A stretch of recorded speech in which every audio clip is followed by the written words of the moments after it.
Hello boys and girls, welcome to a fresh new rebuttal of JW Broadcasting. Broadcasting. In this month, we're going to learn how we can sabotage our future for Jehovah. And stick around till the end because we got a new music video and a new Caleb and Sophia for your enjoyment. Yeah, it's about to get culty. You know, as always, we're doing the cringe challenge, so if you cringe, you lose, and when you cringe, let me know the exact moment you lost it. Are you ready? Let's get into it. Please watch. The host for this month is Leonard Meyers, American Saitama, and he's going to talk about faithfulness, a quality that Watchtower values very much. While we admire faithfulness in creation, we especially appreciate people who make faithfulness their way of life. As true Christians, we must prove ourselves faithful and trustworthy. So the theme of this month's broadcast is, make faithfulness your way of life. He starts off by talking about geysers and the moon, which apparently display a measure of faithfulness even though they're inanimate objects. And it doesn't take long before Leonard starts talking about his faithful overlords. Well, you can probably think of many other examples of Jehovah's faithfulness, such as the fulfillment of messianic prophecies, the fulfillment of the promise to feed God's people spiritually in our day by means of the faithful and discreet slave, and so on. I'm no longer a believer, but it feels kind of blasphemous to compare the fulfillment of messianic prophecies to the governing body showing up on JW Broadcasting. I mean, just a little bit. There are many areas of our lives in which we need to display faithfulness to Jehovah. For example, having a regular share in the ministry each month and reporting our participation. You should participate in the ministry each month? Back in my day, 4 years ago, they would have asked you to participate each week. Man, this religion has grown soft. Faithfulness to our marriage mate is very important to Jehovah. How about showing our faithfulness by staying neutral with regard to the political and social conflicts of the world? And what about you young ones? We're so proud of you when you prove your faithfulness to Jehovah. We know that many of you face tests of your faith that involve the pressure to engage in immorality and in other forms of bad behavior. Hey look, they finally updated their temptation cliches. Now it's babes instead of cigarettes. Although I still doubt kids in school are pressuring their classmates to babe. I don't know, if you're going to school at the moment, do kids pressure each other to babe, to hit the Benjamin? Let me know in the comments below. Why won't you smoke this cigarette? Are you afraid? Are you chicken? Also, this guy looks quite fruity. He was probably asking for this girl's brother or something. It's one thing to know what to do, or what choice you should make, but quite another to have the courage to do what is right when you're under pressure or temptation. The three Hebrews could have concluded that they could get away with eating the food God's law prohibited, since they were far away from their parents and friends. Yeah, I think they should have eaten the food provided to them, even if it was not kosher. I mean, Jehovah didn't actually care all that much about this since he lifted the ban on this type of food once the Christians rolled around. Just like he changed his minds on beards and toasting and dress pants for women. Man, for an unchanging God, Jehovah sure changes his mind all of the time. Young ones, if you learn to deal successfully with trials that some may view as small things, then you'll be able to face bigger tests of your faith. Never forget that the benefits of faithfulness far outweigh any temporary relief that comes from compromising. And that's the pressure that's put on young Jehovah's Witnesses. Being faithful to the Watchtower means being faithful even in the smallest of things. But this faithfulness is not expressed as small acts of generosity towards your fellow man. No, it's mostly expressed in denying yourself from even the smallest of worldly pressures. Flirting with a schoolmate, playing a shooting game, eating a birthday cupcake. You know, you're always kept on your toes, afraid of the next sin you're gonna commit. It's quite a stressful way to live. I'm tired of this. The following segment is Lessons from the Watchtower, and we get the life story of 3 Jehovah's Witnesses from Argentina. 2 of the boys endured health problems, and this lady lost her husband after he took his own life. And this is a problem that the Watchtower rarely addresses. I mean, this is actually the first time that I can recall that someone unaliving themselves is even brought up in a broadcast. But I'm sure it's actually not that uncommon in this religion, especially since a lot of Jehovah's Witnesses look down upon people seeking out help for their mental health, a psychiatrist.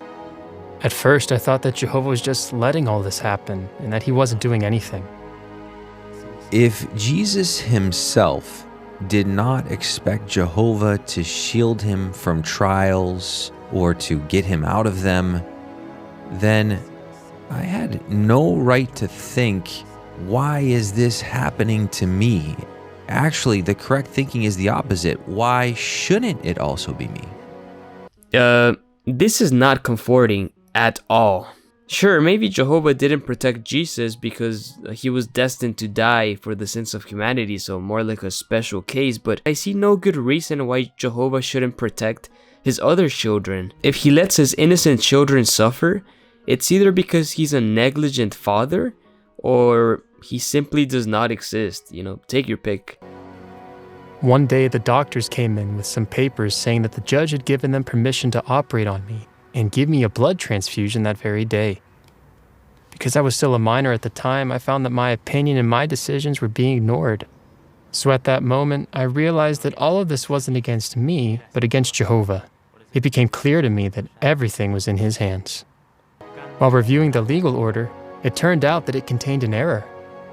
My last name is Canal, and they added an S to it. So they weren't able to use the document that ordered the transfusion that day. With time, I began to recover, and I started feeling reassured by the fact that I had not been judging Jehovah by asking where he was. Damn, this could have taken a really dark turn had he actually needed a blood transfusion to survive. Oh, but he survived thanks to the hard work of these doctors, and now the governing body is gonna use his survivorship bias to encourage other JWs to put their lives on the line for this ridiculous blood doctrine. I wonder how many Argentinian children have been saved by these courts ordering them to take a blood transfusion. This should be the law in every country. Good answer. Next, we get a new episode of Iron Sharpens Iron, where Jehovah's Witnesses are trained to start Bible conversations in scenarios that rarely happen in real life. This time it's with some brothers from Korea, a country which is notorious for having a bunch of Christian sects, like the Unification Church, the Moonies, actually started here in Korea. Yeah, a lot of crazy cults down there. We are not humans. We are Little sheep. When we stay alert in our conversations, we'll find opportunities to offer Bible studies. More than ever, people urgently need to learn about Jehovah and his purpose for mankind. The knowledge they gain can truly transform their lives. What's the urgency for? Now people can repent last minute, right before Armageddon. I think the preaching work has never been less urgent. Next, we get the life experience of this guy from South Africa, who in his youth decided to join a freedom organization to fight apartheid. But once he started to study the Bible with Jehovah's Witnesses, he dropped all of that and instead decided to preach the good news. Which is all fine and good. I'm glad the religion made you a happier person, but it's just a bit strange, no? That you get to enjoy the benefits of those that fought to end apartheid, while you cast all political participation in a negative light. We also get a talk from Robert Saranko, and I swear, I've never seen this guy in a happy mood. He always looks so miserable. This is the closest thing I've ever seen to a smile on him. And I'm not even gonna bother with this talk. We're gonna jump straight into the music video, because I know that's your favorite part of these rebuttals. Like Job, you young ones have many opportunities to show your devotion to God through the choices you make. Our new music video, The Road to Life, will strengthen your conviction to stay close to Jehovah.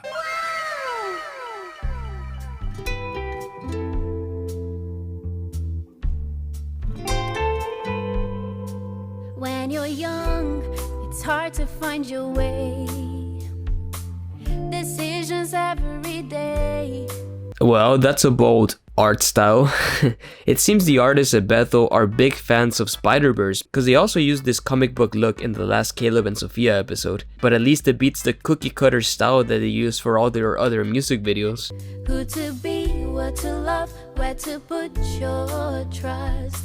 It's not easy to find your place, but I know how I feel, that Jehovah is real. He knows what. So this girl is facing this dilemma.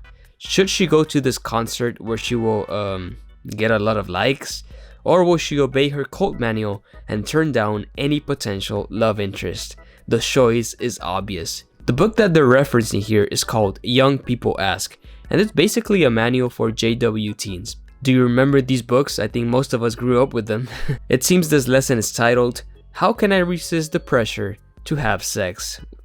Well, I don't know, but it seems this guy just wants to invite you to a concert, so I think you should say yes.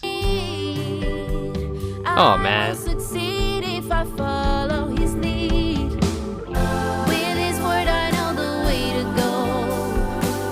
Jehovah's with me all the way I know.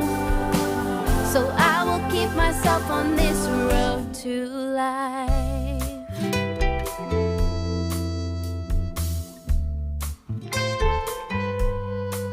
There are paths my heart wants me to choose.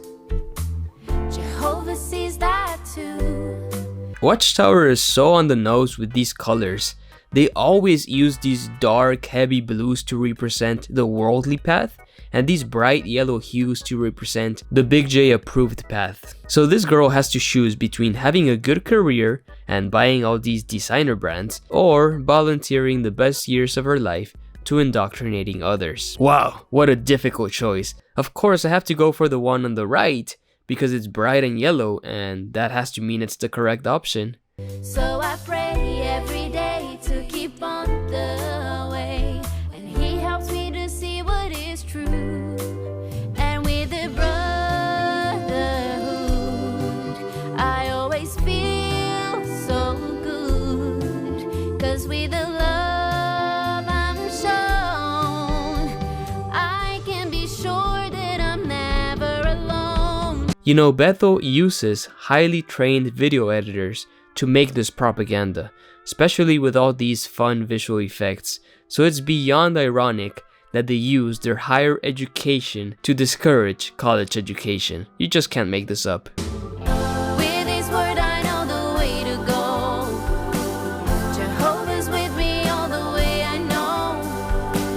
So I will keep myself on this road to life. In case you're wondering, that's a paper you sign when you want to become a regular pioneer, pledging you'll dedicate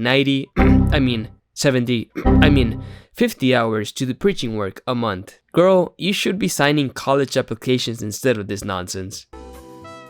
Instead of preparing herself for the future, our girl goes off to build stuff for Jehovah and to convert people in Africa, people who are probably already Christians. And she meets her old friend from school while manning the carts, and of course, she's gonna end up converting. With his word I know the way to go.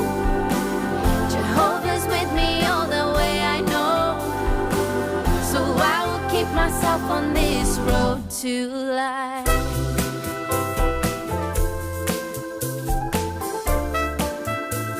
On the road to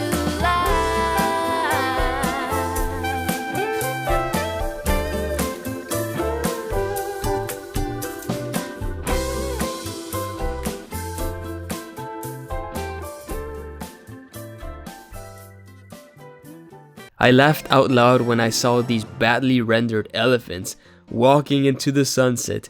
It's always a sunset and walking by the beach, stuff you can do now in this life. You can also ride elephants, although I recommend you don't because it's highly unethical. Which makes me wonder, are we gonna have to train these elephants to give people rights in paradise? Or is Jehovah gonna lobotomize them so they'll stop resisting?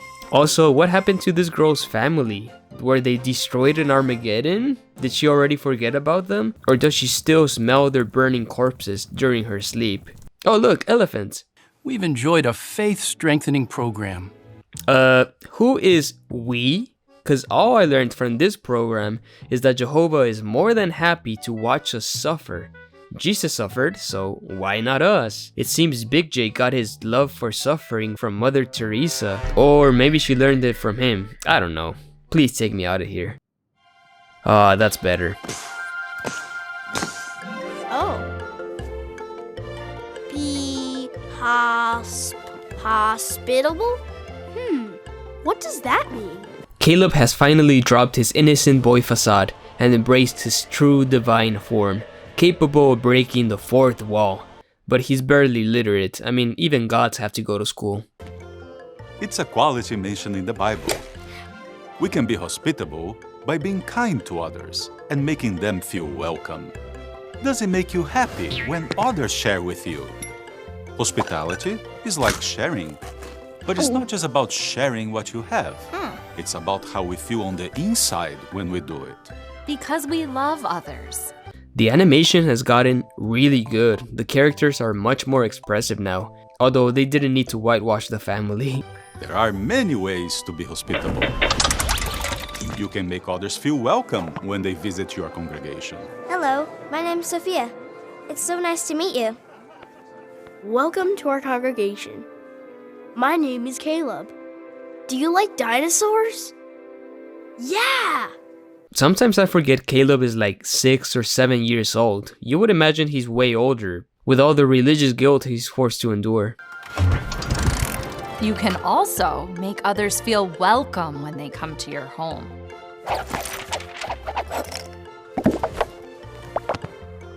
You can even share a meal together. Well, you better start using your Jesus power to multiply that pizza, Caleb, because your dad alone is gonna need like 2 of those pies if he's to regain his previous muscle mass. I wonder who that could be. Oh, I invited the whole congregation. Bah. Just make sure you have your parents' permission before you invite someone over. And remember, we don't need to have a lot of things to be hospitable. Oh, for God's sake, just play a movie or something. I've never seen Caleb watch anything other than JW broadcasting. It's so depressing. Some of the most precious things we can share with others is our time and attention. So, can we invite someone over? Please? Sure. Who did you have in mind? You! That sounds like a wonderful idea. Oh well, thanks for the invite, Caleb. I'll bring my Nintendo GameCube with Smash Bros. So we can all play together. Well, your mom can watch from a distance. She's not coming anywhere near my console. This sister wouldn't shut up. She just would not shut up. She had her mouth on. So guys, let me know what you thought of this broadcast in the comments below, and let me know the moment you lost the cringe challenge, because I love reading your comments. Again, I apologize for my rough voice. I'm coming out of a cold, but I wanted to record this audio so I can get the video ready for you. If you would like to support my work, please head on over to Patreon or become a channel member. It's only $1 a month and you get early access to all my videos. And please don't forget to check out the convention rebuttals that are coming out. Episode 3 should be out really soon. Thank you so much. Take it easy guys, have a wonderful day, and stay away from the tower.